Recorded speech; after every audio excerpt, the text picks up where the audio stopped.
اختبار النهاردة صورته زمان، وعلشان خاطر هو اختبار مختلف رجعت اصوره تاني. اختار اول حيوان هتشوفه في الصورة دي. كلنا عندنا شخصية اساسية هي محور كل اللي انت عليه.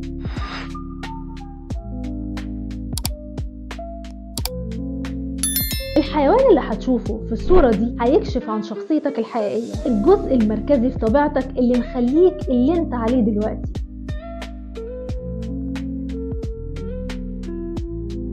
الأبحاث بتقول إن دايما الشخصية بتتغير وبتتحول مع العمر، كل ما بتكبر كل ما شخصيتك بتختلف. بس على فكرة في شوية حاجات هتلاقوها زي ما هي ما بتتغيرش أبدا. الحيوان اللي هتشوفه في الصورة دي هيكشف عن شخصيتك الحقيقية. بص للصورة كويس جدا ولاحظ كويس قبل ما تسمع التحليل، لأن الحيوان اللي هتشوفه هيكشف عن ذاتك الحقيقية. لو شفت شكل القطة تبقى شخصيتك الحقيقية بتتلخص في التوازن. انت دايما مستمتع بوقتك مع نفسك، بس عارف ومقدر جدا أهمية انك انت تقضي وقت مع مجموعة. انت من أشد المؤيدين انك انت تكتشف المجهول وتنطلق في العمل، بس انت عارف وفهم كويس جدا انك انت لازم تفكر الأول قبل ما تاخد أي خطوة مش محسوبة. حياتك قايمة انك انت بتسلط الضوء على الحاجات اللي مش موجودة إلا في الضلمة. لو شفت شكل أول حاجة الحيوان القندس، شخصيتك الحقيقية بتتحدد من خلال روحك الإبداعية. أبدا مش بتخلي أفكار اللي حواليك دايما مش بتأثر عليك. ثقتك بنفسك بتخليك من الأصول العظيمة في أي مكان أنت بتروحه. وكمان أنت عارف إن أي حاجة ممكن تتعمل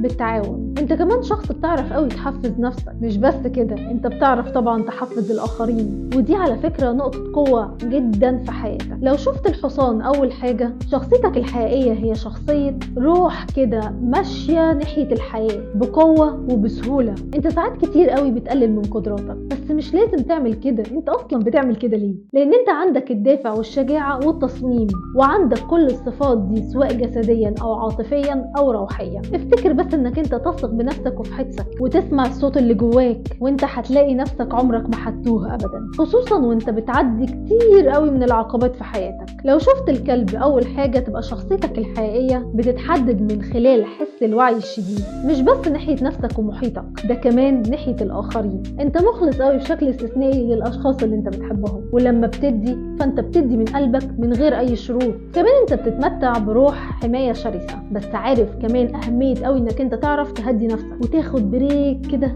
تشحن فيه الطاقة بتاعتك. انت حياتك مليانة بالحب والطاقة والإثارة. رقم 5، لو شفت الاخطبوط أول حاجة، شخصيتك الحقيقية مدفوعة ومليانة بالإبداع والذكاء. حياتك دايما بتجبرك على المناورة بين كتير من المساحات الصعبة. والحزن حظك بقى بما انك شفت الاخطبوط، فانت مش بس بتعرف توصل للجانب الآخر، انت كمان بتعرف تعمل ده بأناقة وسهولة ورشاقة. انت بتزدهر لما يبقى عندك تحدي، حتى لما بتكون في الضلمة فانت بتعرف ازاي تروح تدور على النور. لو شفت الفراشة أول حاجة، شخصيتك الحقيقية غامضة جدا. الفراشة دايما مش هتلاقيها بتظهر قبل ما تكمل كده الدورة بتاعة تحولها، فانت بتزدهر في الغموض ودايما بتقبل حقيقة التغيير حتى لو كان متطرف زي الموت، بس ضروري علشان خاطر تحقق اكتمال الذات زي بالظبط دورة الفراشة. انت متألق ولطيف وبتجذب دايما الناس ليك. هم معتقدين ان جمالك الهش هو اللي بيجذبهم، بس الحقيقة هي انك انت اكتر انسجام مع الماضي من اي شخص تاني من اللي حواليك. ما تنسوش تكتبولي في الكومنتات شفتوا اول حاجة ايه.